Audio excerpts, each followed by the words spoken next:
हमने full wave rectifier पढ़ लिया है और फुल वेव रेक्टिफायर हमने इसमें दोनों टाइप के रेक्टिफायर्स देखे, ब्रिज रेक्टिफायर और सेंटर टैप रेक्टिफायर।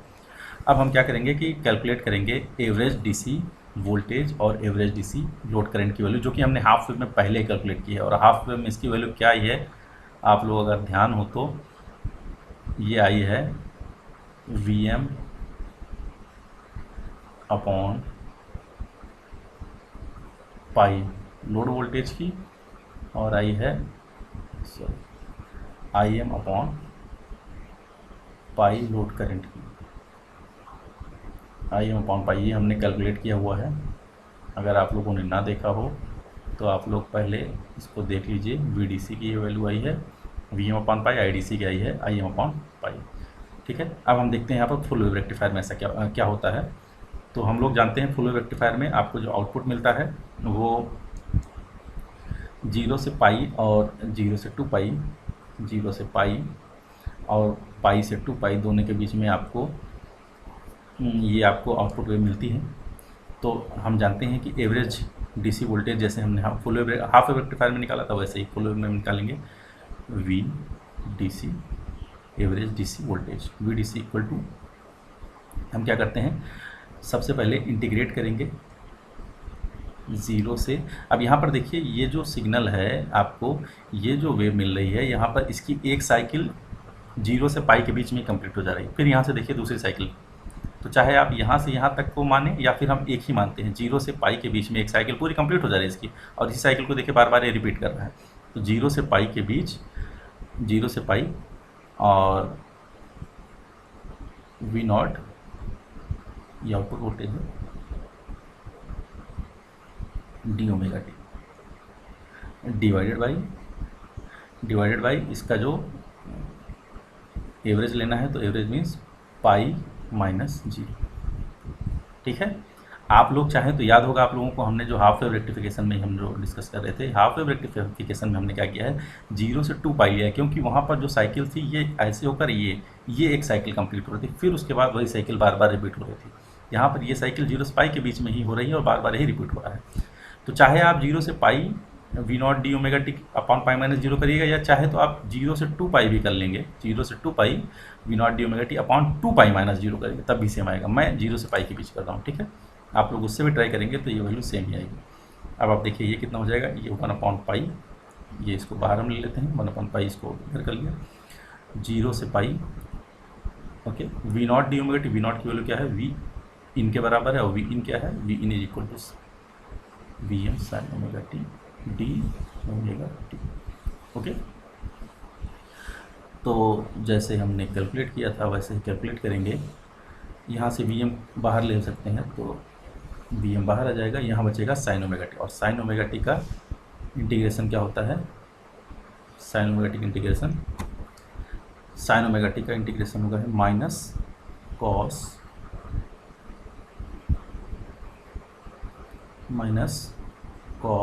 ⍵t, और लिमिट्स कहाँ है 0 से पाई के बीच, ओके।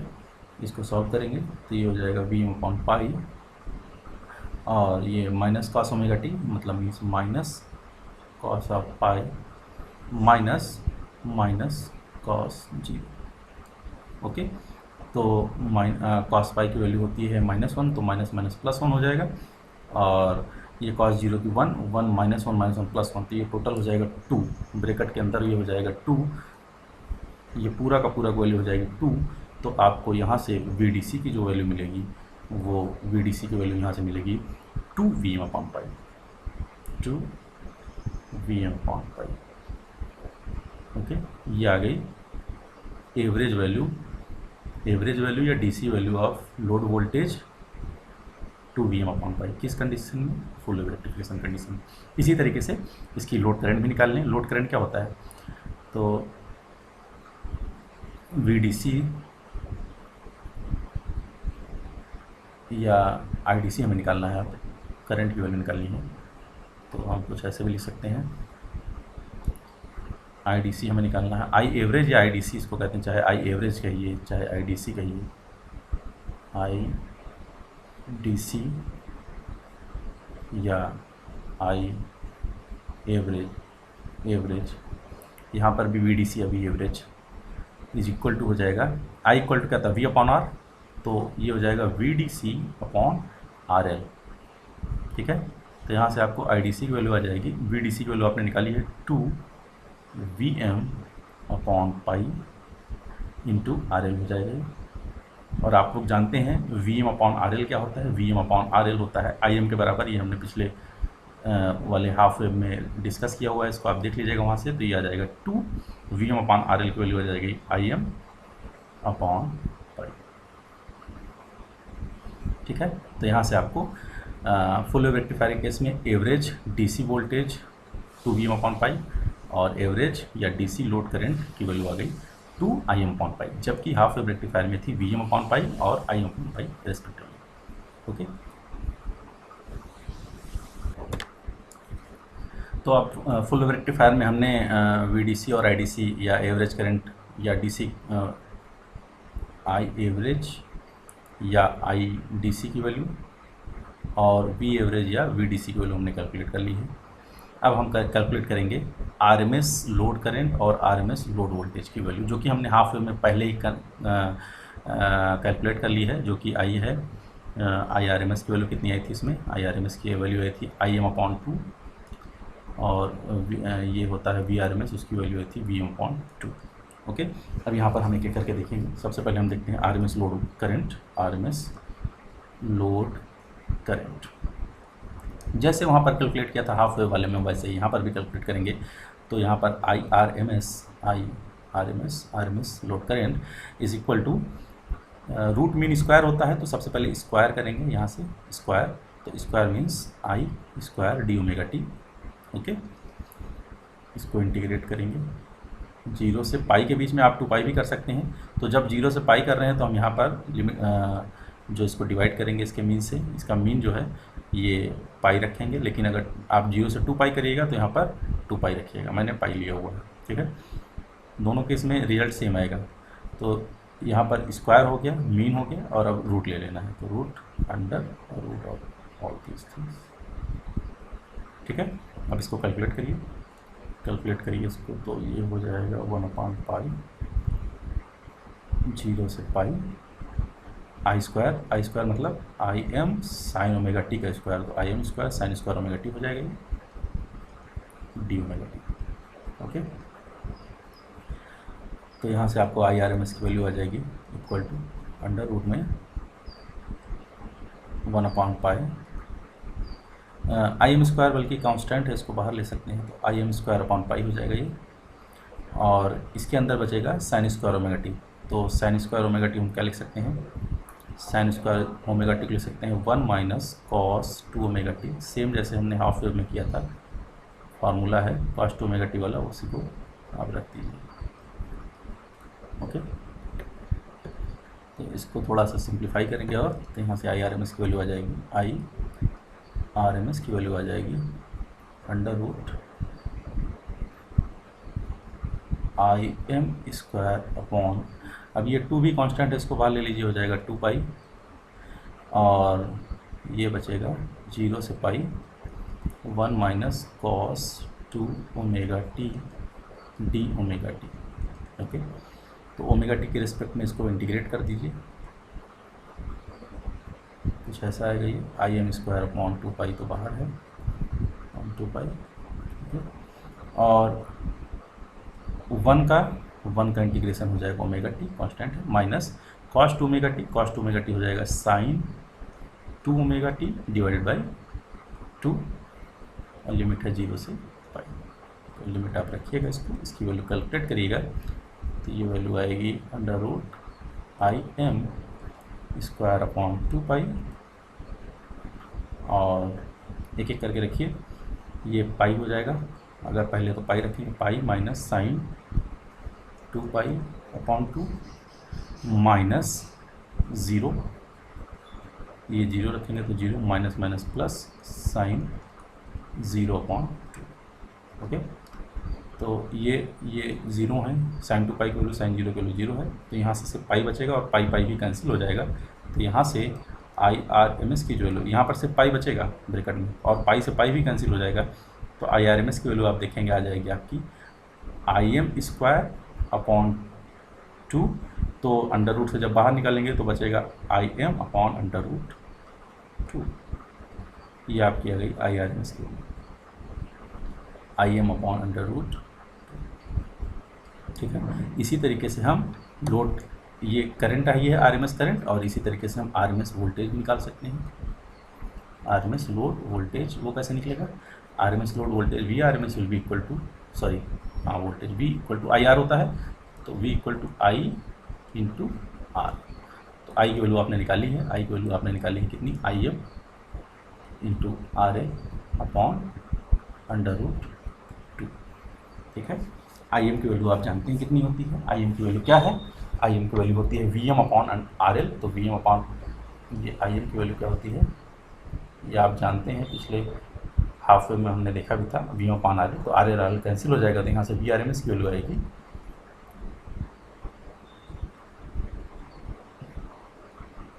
VRMS की वैल्यू आ जाएगी VM अपॉन अंडर रूट 2। तो IRMS की IM upon under root 2, VRMS की value VM upon under root 2। Okay, और अब इसके बाद अगला जो हमारा टॉपिक है, जो हमें कैलकुलेट करना है फुल वेव रेक्टिफिकेशन के केस में, वो है फॉर्म फैक्टर, जो हमने हाफ वेव में भी कैलकुलेट किया था।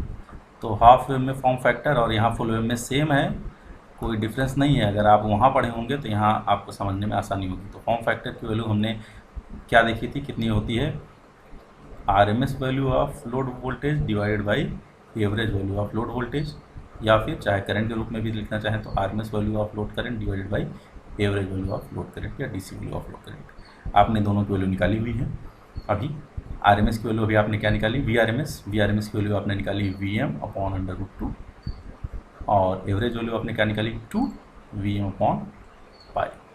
Okay, VM cancel, VM upon 2 और एक पाई, तो ये हो जाएगा पाई upon 2 under root 2।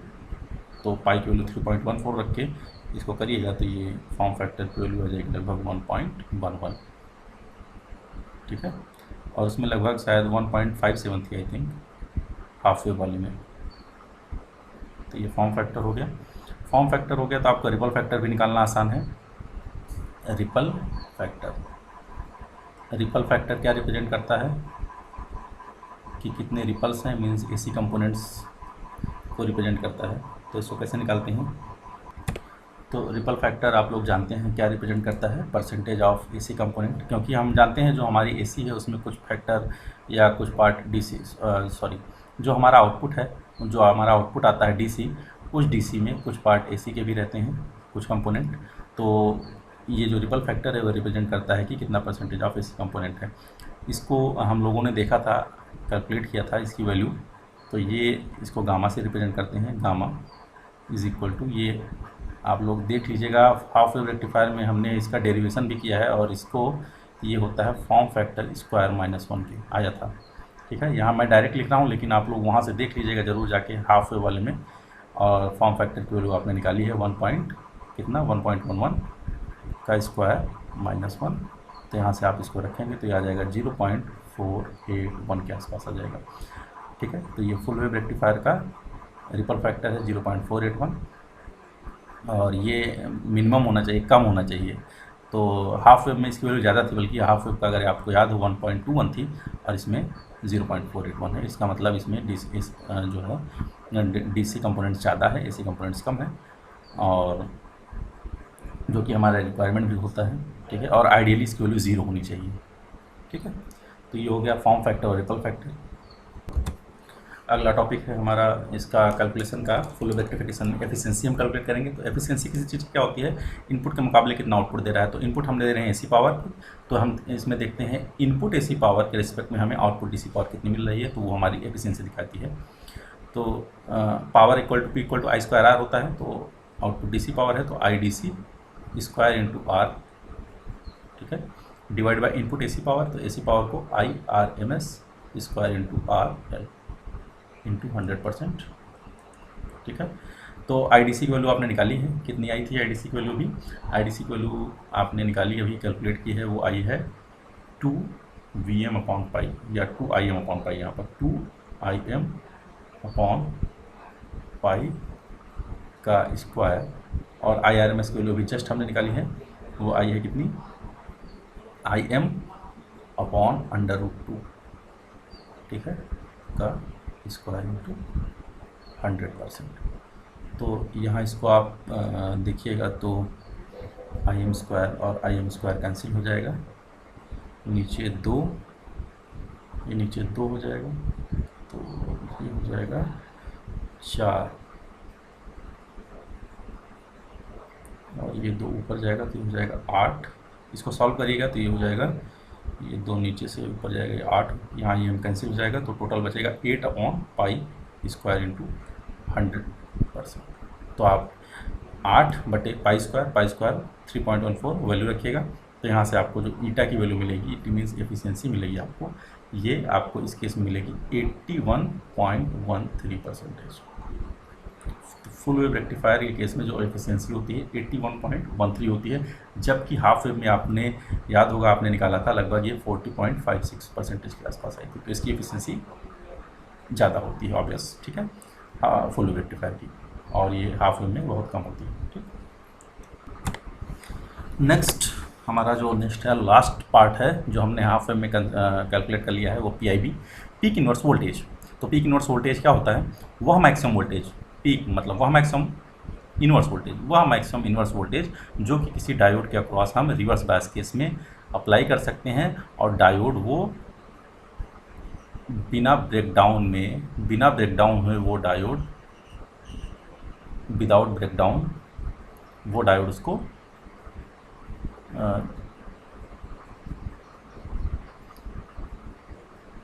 Without breakdown, उसमें ब्रेकडाउन ना हो डायोड में, और वह मैक्सिमम वोल्टेज जिसको हम अप्लाई कर सकें उसको हम कहते हैं पीक इनवर्स वोल्टेज। तो पीक इनवर्स वोल्टेज हम दोनों केस में देखेंगे, क्योंकि दोनों केस में अलग अलग होता है, ये ब्रिज वाले केस में भी देखेंगे हम, और ये centre tabbed full wave rectifier case में देखेंगे। तो पहले एक एक करके कंसिडर करते हैं। मान लीजिए ये है ब्रिज वाला केस, देखिए इसमें हमने मैक्सिमम वोल्टेज कितना अप्लाई कर सकते हैं, Vm, और मान लीजिए हमने पोलैरिटी कोई एक चूज की है प्लस माइनस प्लस भी आप कंसिडर कर सकते हैं। तो प्लस माइनस होने की वजह से कौन सा डायोड फॉरवर्ड बायस होगा, कौन सा रिवर्स बायस होगा, तो प्लस ये है तो ये फॉरवर्ड बायस होगा और ये रिवर्स होगा, in the same way minus है तो ये फॉरवर्ड होगा और ये रिवर्स होगा। तो सबको उसके इक्विवेलेंट सर्किट से रिप्लेस कर दीजिए सारे डायोड्स को।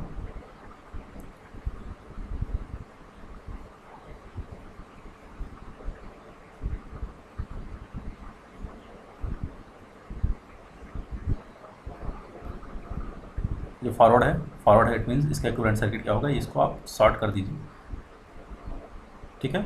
रिवर्स है तो इसको आप ओपन रखिए, फॉरवर्ड है शॉर्ट कर दीजिए, रिवर्स है ओपन रखिए, ठीक है। तो ये दोनों डायोड रिवर्स बायस हैं। तो इन्वर्स वोल्टेज जो अप्लाई होगा, चाहे इस पर अप्लाई होगा चाहे इस पर अप्लाई होगा, हम किसी एक को कंसीडर करेंगे। मान लीजिए इस वाले डायोड को हम सिर्फ देख रहे हैं, तो आप यहाँ देखिएगा, यहाँ पर जो आउटपुट वोल्टेज आपको मिला था, यहाँ पर जो आपको आउटपुट वोल्टेज मिला था V0, उसकी वैल्यू कितनी मिली थी, इनपुट वोल्टेज के बराबर। तो या फिर आप चाहे तो आप यहाँ KVL सीधे लगा दीजिए। यहाँ इनपुट वोल्टेज आपने Vm दिया है मैक्सिमम वैल्यू, ठीक है। यहाँ से आपकी करंट फ्लो होगी जो कि यहाँ से होते हुए इधर आ जाएगी, ठीक है। तो आप यहाँ KVL लगाइए, यहाँ से होते हुए यहाँ तक आप KVL लगाइए, तो ये प्लस ऑफ Vm और ये आगे जब बढ़ेगा तो ये माइनस ऑफ V0 और उसके अलावा कुछ नहीं है, इक्वल टू 0 हो जाएगा। तो यहाँ से आपकी V0 की वैल्यू क्या आई, V0 की वैल्यू आई कि आपकी Vm के बराबर, ठीक है। तो यहाँ से आपकी V0 इक्वल टू आ गया Vm। अब आप सिर्फ ये लूप लीजिए, चाहे आप ये लूप कंसिडर करिए चाहे आप ये लूप कंसिडर करिए, क्योंकि एक डायोड के क्रॉस हम PIV निकालना है, दूसरे डायोड के क्रॉस भी वही होगा। तो हम ये वाला कंसिडर करते हैं, यहाँ पर आप KVL लगा दीजिए। तो इस डायोड के क्रॉस हमें निकालना है PIV, तो मान लीजिए इस डायोड के क्रॉस जो वोल्टेज है that is peak inverse voltage, ठीक है। अब यहाँ पर आप KVL लगाएंगे तो ये जो होगा ये V0 minus PIV equal to 0। तो यहाँ से V0 means V0 equal to Vm है, तो आप चाहे V0 लिखिए चाहे आप इसको Vm लिख सकते हैं। तो यहाँ से आपकी PIV की वैल्यू क्या आ गई, यहाँ से आपकी जो PIV की वैल्यू आई है वो इक्वल टू आ गई Vm के, ओके, तो जो कि हाफ वेव में भी यही वैल्यू थी, वीएम के इक्विवेलेंट थी। तो यहाँ पर ब्रिज रेक्टिफायर में भी आपको पीआईवी वीएम इक्विवेलेंट होता है। VM is the maximum voltage that is applied here in the circuit. अब हम दूसरा केस कंसिडर कर सकते हैं जब हम सेंटर टैप रेक्टिफायर यूज करते हैं। तो जब हम सेंटर टैप यूज रेक्टिफायर करते हैं, मान लीजिए यहाँ पर हमने निगेटिव साइकिल यूज कंसिडर की हुई है, यहाँ पर मैक्सिमम वोल्टेज जो हमने वीएम अप्लाई किया हुआ है, जिसकी वजह से यहाँ पर देखिए माइनस प्लस वीएम और यहाँ माइनस प्लस वीएम अप्लाई हुआ है। ये हम लोगों ने पढ़ा हुआ है कैसे होता है। अब इसके बाद इसमें से एक डायोड फॉरवर्ड बायस होगा, एक रिवर्स बायस होगा। कौन सा फॉरवर्ड होगा, कौन सा रिवर्स? ये फॉरवर्ड होगा, ये पॉजिटिव के साथ कनेक्टेड है, ये निगेटिव वाले के साथ कनेक्टेड है, ये रिवर्स बायस होगा।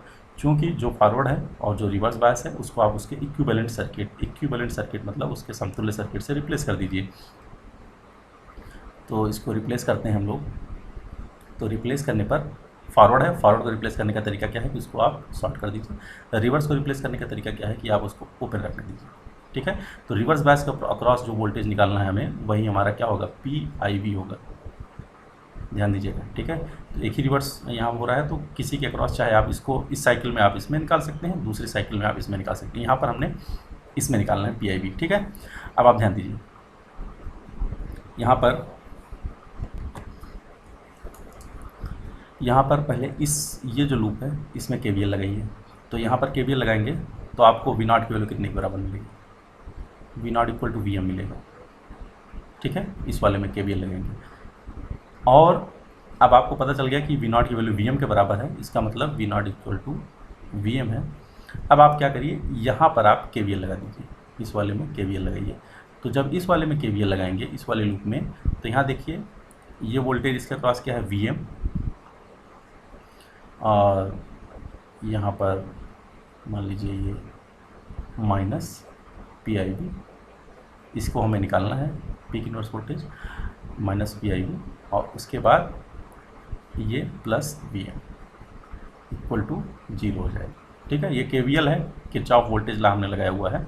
तो यहाँ से आपको PIV की जो वैल्यू आपको मिल जाएगी, that will be equal to 2VM।